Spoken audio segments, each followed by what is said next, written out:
That's good. Handy. Okay, let's kind of bring it back. And I know that was kind of quick, but I want to sort of try to wrap things up so we can do whatever else we need to do for tonight, including go home and drink beer or whatever it might be. Okay, so let's bring it back if we can. All right. What did you guys come up with for stuff that we generally teach as having one sort of method of teaching it, but maybe there's more? Okay, I thought the colonialism example, I just love that example, by the way. That was very powerful. That's one of our students who came up with that. And I think that's a great way to start a unit on colonialism, because it certainly gets students to see really a more accurate picture of what it was all about. Okay, which was basically sort of a lust for land and control. I mean, you know, it doesn't sound very positive to say that, but that is what a lot of it is about. And you get that lens to students, you give them a different way of looking at it, and then they look at, it doesn't mean they don't study the traditional aspect of colonialism, but when they're studying it, they're thinking about, hey, there's some differences here, there's some real powerful dissension in this, and there's some other ways of looking at this. And that, you know, flips over in their own life. So what other examples are that you guys came up with? What do you have? Let's get 2 or 3 examples real quick.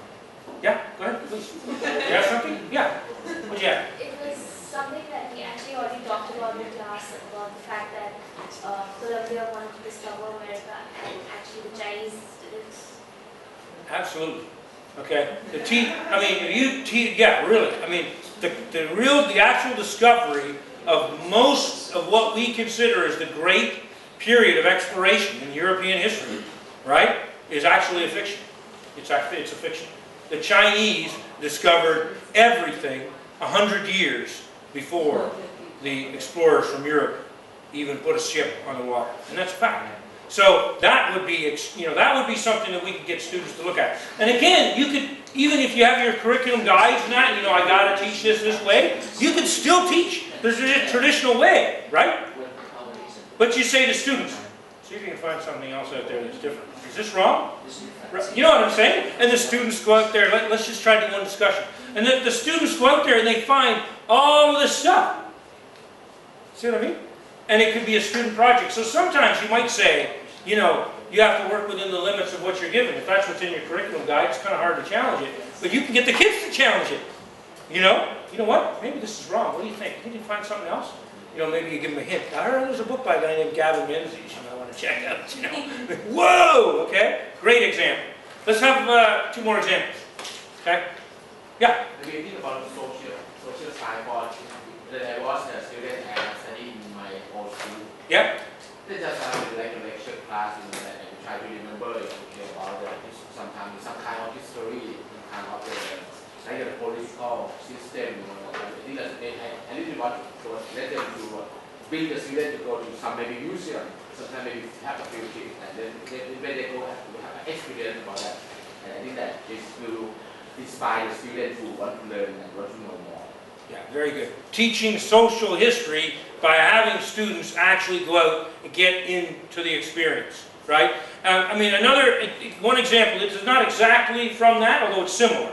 If you look at this whole thing that's going on right now, which has kind of become a no-no to talk about, which is kind of sad, really, because it's something that really should be talked about. This whole issue between the red shirts and the yellow shirts, if you could get students to look at the actual history of the farmers in this country, and look at things like, I'm not partial to either side, but if you look at certain things and you say, okay, how is it that you can buy a bag of, what is it called, ginseng rice? I can't remember the exact name of it. Ginseng rice, somebody help me, what is the name of it? Jasmine, thank you. You can buy a bag of jasmine, teacher needs to be corrected. You can buy a bag of jasmine rice in Canada for $7 Canadian or US dollars. They're about the same. $7, which is 7 times 3, 210 baht. One bag of rice. And yet you go up to Shanghai or you go out to Isan and the farmers that are farming that rice can't make a living. Now somebody explain to me why that is the case. And you start looking into why it's really the case, it's the skimming that goes on. The fact of the matter is for the same bag of rice that my sister goes and buys in London, Ontario, Canada, for $7, we pay that farmer 25 cents or 10 cents for that amount of rice, or maybe even less. Now, we know that it costs money to transport rice. We know that it costs money for tariffs and that. But 95% of the cost? I don't think so. Right? There's unfairness there. And if you got your students on the social history side to have real experiences and look at some of that, maybe they'd start to have different opinions to where we don't have to have a war with each other and we don't have to burn buildings down. Maybe we can really have a real discussion about how to treat each other fairly. And you know what? That's not just here. Please don't think I'm making a bad comment about Thailand, because you better believe we could talk about the same thing in Canada with the French Canadians and the understanding that the English Canadians have of them. And you better believe we could make the same comment about what goes on in places like Mindanao in the Philippines and understanding the needs of the Muslims, or in Iraq. Because every one of those stories, there's more to it. And there's some unfairness there. And that real social history that Saharat's talking about, you could get students to look at some of that. You know what? And sometimes it's not comfortable. But believe me, they're going to look at the world differently. And maybe when they get to be decision makers, they'll make some different decisions that could be better for all of us. You had an example, please. I was just thinking that my brain is going 9 miles an hour, but I'm thinking one of the ways we can do something like this is to make our students be reporters. And they have to find the other side, or a debate. Yeah. And put them on the opposite side of what they are. Yes. Find out what they believe. Yes. And then put them on the opposite side. Yeah. It's to help them develop that critical thinking. Yeah. And I was sharing with them the idea about Christopher Columbus was actually, I love to do a lot of drama and sometimes put it in the classroom and come in as some of these people that were there before Christopher Columbus and argue about who came first. Yeah, that's a great idea. And just Very hard. Yeah. I mean, people do role plays, and you know, I'm one of the Chinese explorers, and I'm going to come in and say, hey, I got there first, you know? Here's the evidence. Columbus says, no, I got there first. Yeah, but you were using my chart. You know? So how could you be first? But, yeah, I mean, that's very powerful. Okay? And it gets students to look at things differently. Any time that you can get students to look at and see things in a different way, that's powerful. And it transfers, it's a meta skill. It's a meta skill that you can use later. You know, trust me, I know what I'm talking about. I'm married to a Thai woman. You don't think that I've had times when I don't see things the same way she does? And she's wrong, right? And I'm smart. No, she isn't. She's not always wrong. Sometimes I'm wrong. I'm dumb. I don't know what's going on. I don't understand the culture.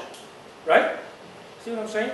So this is something, it's a meta skill, you know? If I can look at things differently now, I can maybe help my students see things differently. So that's really what we've been talking about tonight.